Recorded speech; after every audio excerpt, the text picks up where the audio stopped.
So, good evening everyone. My report is about annulment and legal separation. Legal separation ends the marital obligation and property relations between spouses, but the marriage bond remains. The spouses cannot remarry and it is not considered a divorce. So, ang meaning sa legal separation is giallowed ang magminyo or mag-asawa nga mag-separate pero legally marriage. And dili sila pwede magminyo og usab. And usually and kadalasan may tabo na siya sa Philippines kay walay divorce. Next is annulment. Annulment or declaration of nullity completely dissolves the marriage bond. The marriage is treated as non-existent, allowing both parties to remarry. And ang annulment daw is wala nagiila sa duha ka mag-asawa na niagi sila pagkaminyo and pwede na sila magminyo og usab sa lain. Grounds for annulment: lack of parental consent. A marriage may be annulled if a party, age 18 to 21, married without parental or guardian consent, unless they freely cohabited after reaching 21. So, lack of parental consent, walay permission gikan sa ginikanan niya ilang edad is 18 years old pataas, pero paubos sa 21. Niya nagbinyo nga walay panangit sa mga parent, unless they are 21 and they are freely cohabited or gitagaan na sila og permission na magminyo duha. The action for annulment of marriage must be filed by the party whose parent or guardian did not give his or her consent. So, ang pwede maka-file og annulment is ang parent na wala nakabalo or wala gitagaan og consent ang iyang anak. Next is unsound mind. A marriage may be annulled if either party was of unsound mind at the time of marriage, unless they continue to live together after regaining sanity. Unsound mind. Pasabot ani kay ang usa ka bana o asawa kay mentally unstable or dili normal ilang paghunahon na sa pagminyo nila, unless they continue to live together hantod sa naulian silang duha. So ang maka-file og annulment is ang partner na wala nakabalo sa pagminyo nila nga ang iyang partner is naay sakit sa utok or mentally unstable. So next is fraud.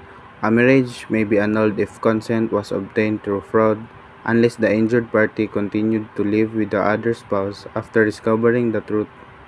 So ang fraud, pasabot ani kay ang kasal natagaan og consent tungod kay giilad ang pikas party or ang partner, unless ang pikas party na giilad is ni continue gyapon na mo live sa partner na nag-ilad siya after niya nakabalo sa tinuod.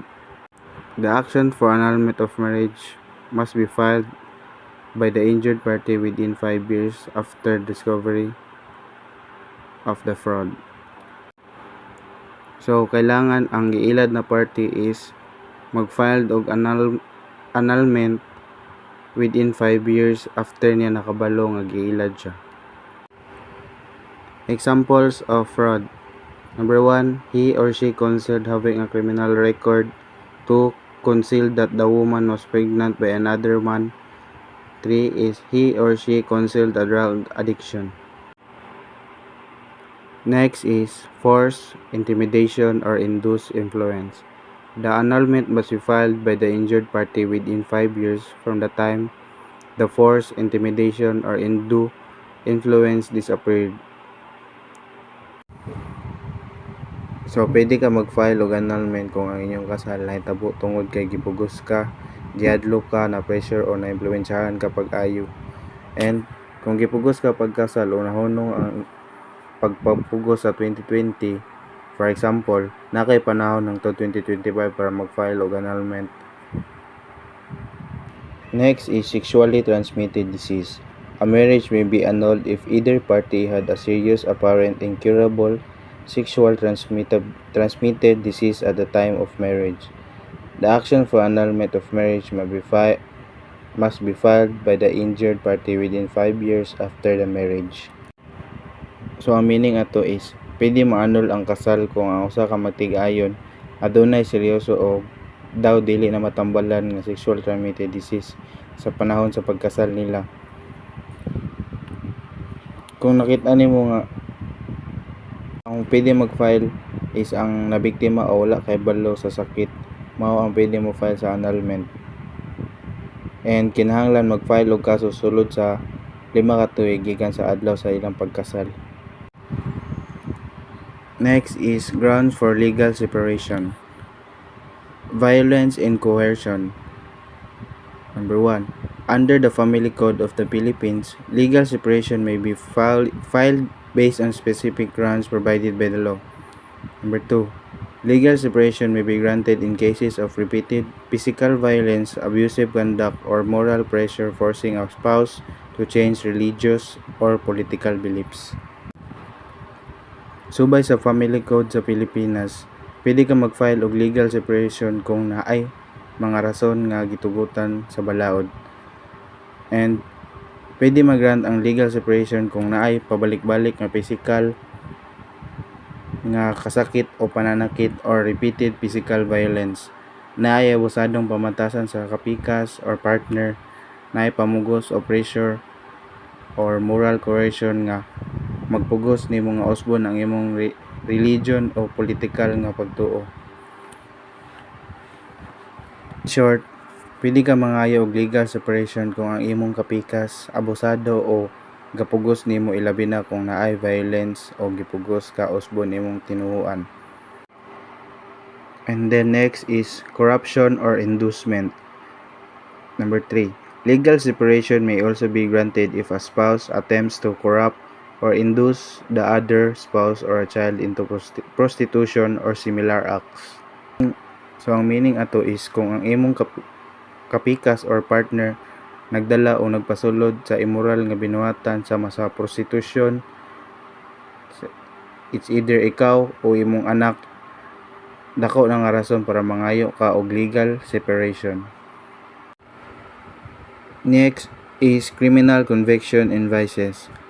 Number 4. Legal separation may be granted when there is a final judgment sentencing the respondent to imprisonment of more than 6 years, even if pardon.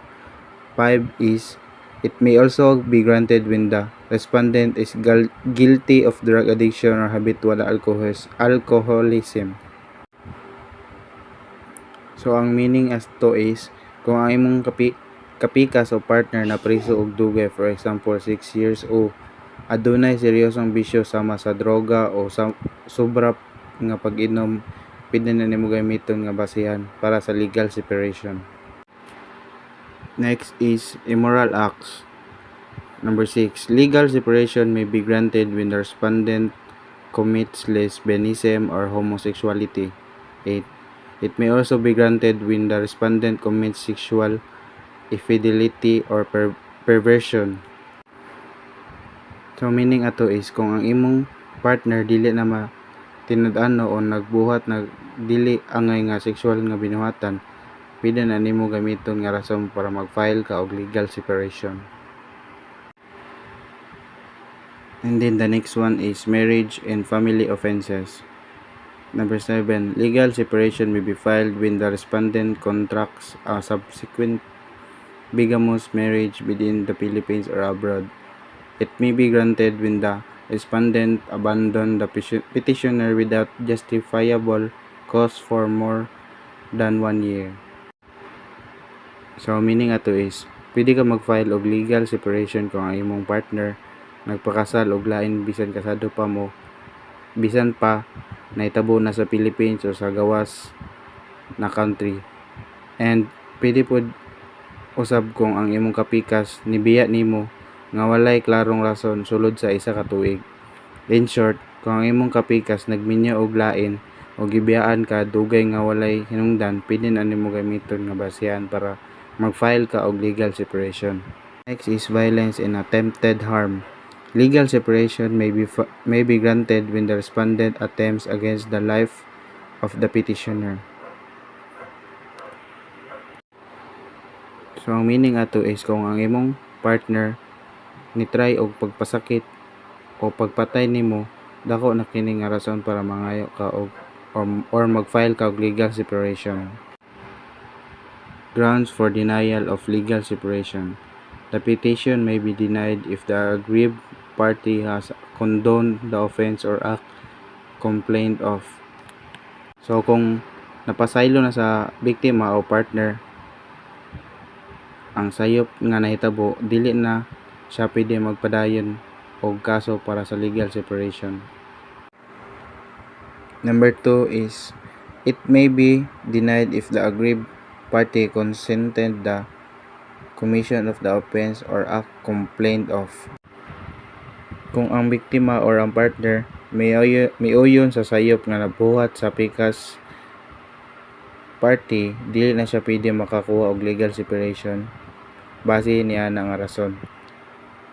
Number 3, it may be denied if there is connivance between the parties in committing the offense or act.